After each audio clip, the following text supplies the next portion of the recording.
Thank you, darling and Jimmy. So making money is very important, but it's not enough.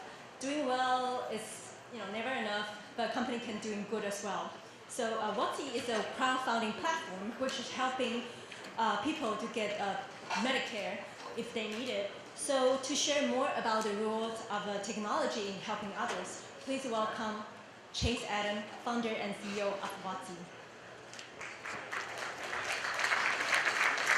My name is Chase, and I work with a nonprofit organization called Watsi. We're a crowdfunding platform for healthcare. So what that means is you can go on our website and you can see photos and read stories of individual people all over the world that need access to healthcare and can't afford to pay for it. And you can donate as little as $5 to directly fund, say, a life-saving heart surgery for Jose, a 14-year-old boy in Guatemala.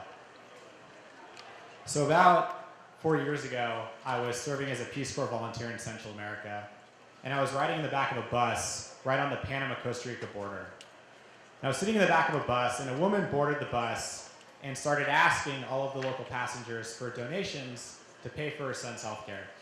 And I remember being immediately skeptical. People get on the bus all the time in Central America, ask for donations, and people very rarely donate. So I'm a little bit embarrassed in retrospect, but I kind of zoned out, kind of started falling back asleep, looking out the window. And about 5 minutes later, I looked back up, and this woman was walking down the aisle of the bus toward me. And I noticed that she was holding a bag of money. And it seemed like almost everyone on the bus was giving her donations.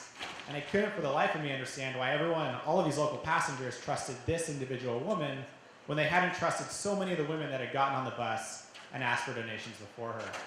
And it turns out these people trusted this woman because she had her son's medical record with her. It was in a red folder, it was from the local hospital, she was passing it around the bus, and through doing this, she really seemed to earn people's trust.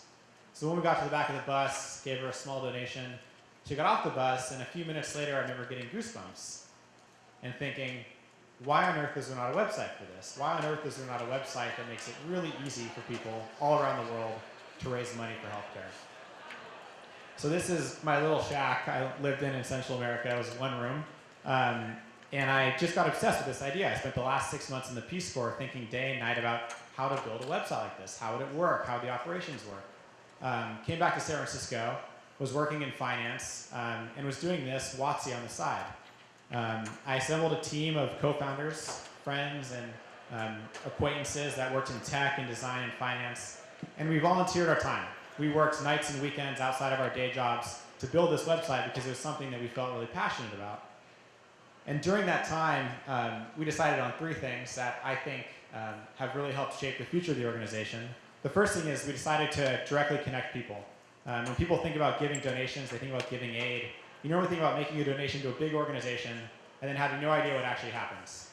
But the internet's changing that. We decided to directly connect donors and patients and remove all the bureaucracy and all the inefficiencies that traditionally exist in global health and in aid. Beyond that, we decided to use technology to automate really all of our operations so that 100% of every single donation would directly fund healthcare. We would never have to take a cut. And the last thing we decided was an experiment to see what would happen if an organization tried to be completely radically transparent. We go to the extreme of actually putting screenshots of our bank account on our website so donors can see exactly how their money is being spent. So we worked on Watsi for about a year. And I'll never forget, we launched on August 23rd of 2012, almost 3 years ago now. And we had about 600 people that had signed up to receive an email when we launched. In 2012, these coming soon pages were really popular. 600 people had signed up. And I remember pushing the button, 9 a.m., and thinking, 600 people are going to hear about this thing, and everyone's going to come and donate. And it's going to be like the next Facebook. It's just going to blow up and grow really fast. And I remember we launched the website, and no one donated. And then about 10 minutes later, my mom donated, and then my aunt donated, and then some friends and family donated, and that was it. And so I had been a longtime reader of Hacker News. I'm sure a lot of you are familiar with Hacker News, the forum for technology, and I posted a link on Hacker News to show the community this website that we had put so much time into building. And within what felt like a few minutes, Watsi was the #1 post on Hacker News, which, in kind of like the tech world is just like your 15 minutes of fame. And we had about 16,000 people come visit the website in our first day, and collectively within the first couple hours, they funded healthcare for every single patient we had on the website. Every single patient that we had planned to fund healthcare for in the next 6 months was funded over the course of about 90 minutes. And so I was really excited. I was like, this thing works. And so I quit my job in finance and went out to try and start fundraising to turn Watsi into an actual real organization. So went out, had 3 months of savings in the bank. We had raised no money. We had just built Watsi in our spare time. And I started going out and talking to foundations and talking to philanthropists and talking to the people that typically fund nonprofits. And every single person said no. No one would donate. We didn't have a single patient that would last on our website for more than a few minutes because they were getting funded so quickly, but no one would donate to help us build an organization. And that's because they didn't understand what we were doing. We just spoke a little bit of a different language than the people that traditionally support nonprofits. And I'll never forget, about 3 months after starting to fundraise, not a single person had given us a donation. I was starting to get really demoralized. And then I got an email in my inbox from Paul Graham. And Paul Graham founded Y Combinator, a seed stage technology incubator. And it was just 2 sentences. And it said, "Are you in the Bay Area? If so, I'd like to meet." So my co-founder Jesse flew down from Portland, and the 2 of us went and met with Paul Graham. And he was the first person to actually understand what we were trying to do. And I think that we and Paul Graham both had an epiphany at the same time in that Watsi was a technology startup. Watsi was not a traditional nonprofit. And PG invited us over to his house and sat us down, and he wrote us our first check. And he said, "Because you asked for advice and not money, here's this check to get you started." And I didn't even know people did that. Like, I didn't know there were people that would invite you to their home and write you a check that was large enough, to work on the organization for the next 6 months. It just completely blew my mind. I remember emailing our entire team RTY1000, which stands for Read This Yo times 1,000, which is a really stupid kind of shorthand for saying this is a really important email. But it was the most exciting thing that had ever really happened to us. I just couldn't believe it. And on top of that, he invited us to be the first nonprofit to join Y Combinator. And so we joined Y Combinator. People always ask us, what was Y Combinator like as a nonprofit, being around all of these for-profit companies. And honestly, it was exactly the same. It was the best experience anyone on our team has ever had. We always say we got 3 things out of Y Combinator. The first was focus. I think when you're doing an early stage startup, it's so easy to get distracted. There's so much to do. And YC really helped us kind of focus on what we believed was most important. The network they built is unbelievable, the network of alumni and partners. And on top of that, the fact that YC and PG took a chance on us, they really took a bet on us, made it a lot easier when we finished Y Combinator and eventually went out to raise more funding. So we finished Y Combinator, and we went out to try and, for the second time, raise money to turn Watsi into a real organization. And this time, things went a lot better. We spent about 3 months raising money. We went to 138 meetings in 5 states, and we were lucky enough to raise donations from some of the most amazing people in technology. Paul Graham donated, Ron Conway donated, Tencent donated, InnoSpring donated, Plug and Play donated.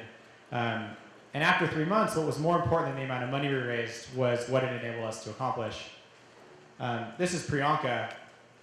Priyanka was one of the very first patients who was funded on Watsi. She's a 12-year-old girl from Nepal. I'll never forget this case. Her profile was sent to us from our partner doctor in Nepal, and Priyanka suffered really bad 3rd-degree burns on her right hand when she was just 6 months old. But her family earned less than $1 a day. There's no doctor. She didn't receive any health care. The burns healed on their own, and what ended up happening was all the fingers in her right hand fused together. She was unable to use her right hand. And she was trying to raise $840 to fund surgery, contracture release surgery, to enable her to use her fingers. Donors funded it in about 2 days, happened really quickly, raised the money was sent to Nepal, she received surgery, and I'll never forget the update. We got an update from her and her doctor, and this is the update photo, and her quote was just very profound in its simplicity, and she said, "I used to have no friends because I had no fingers, but now I have all my fingers." Remember, that was just kind of a crazy moment for me, that strangers coming together and donating $840 on the internet could really in a profound way change this girl's life. This is Wei Lin, 1-year-old boy from Burma, raised $2,000 so he could see again. This is a photo of him seeing for the first time. This is Titus, 1-year-old boy in Kenya, born with hydrocephalus, life-threatening condition where there's an accumulation of fluid in the brain, raised just $600 for life-saving surgery. So Watsi is still a really young, really new organization, but we've about 13,000 people, have funded healthcare for 4,500 patients in 20 countries. And what's surprising is that when we built Watsi, we assumed there would be a lot of donors from the United States. We're a team in San Francisco, the website's in English. We've had donors from over 100 countries, donors from Brazil, Argentina, India, Japan, all over the world have come together to fund healthcare for people all over the world. It really is becoming a global solution to a global problem. But even more surprising than the number of countries donors have come from is the fact that last month alone, Watsi had more donors from China than the United States. That completely blew my mind. If you had asked me 2 years ago when we were building Watsi that there would be more donors on our website from China than the United States, I would have never believed you. But it's happening. It's happening in large part. We have a partnership with Tencent that enables anyone in China to donate to a Watsi patient through WeChat. But I think this has kind of caused our team to stop and think about what we're building and how it's working. China, I think everyone has really identified China as the emerging global business leader, right? That's kind of no longer a question, but I think there's a bigger opportunity. The opportunity is, can Watsi become a global philanthropic leader? And that's something that I and our team and our partners are very excited about. And so in closing, I want to kind of leave you with something that keeps me up at night. I spend a lot of time at night thinking back in time on what seems crazy. What seems crazy in history? If you think back, say, 50, let's say 100 years, what seems nuts? To me, it seems pretty crazy that just 100 years ago, women couldn't vote in this country. Half of this audience couldn't vote just because they were born a woman. That today, in 2015, that seems crazy. If you think back a few hundred years before that, people owned slaves. People owned other people. That seems crazy. I mean, that seems absurd. It's beyond crazy. And statistically, it's highly unlikely that in 2015, all of us aren't doing something that in 50 or 100 years is going to seem equally as absurd. It's unlikely. And so I tend to think a lot about what is that? What is that thing that all of us are doing that our grandchildren and our great-grandchildren will look back on 2015 and say, that was nuts.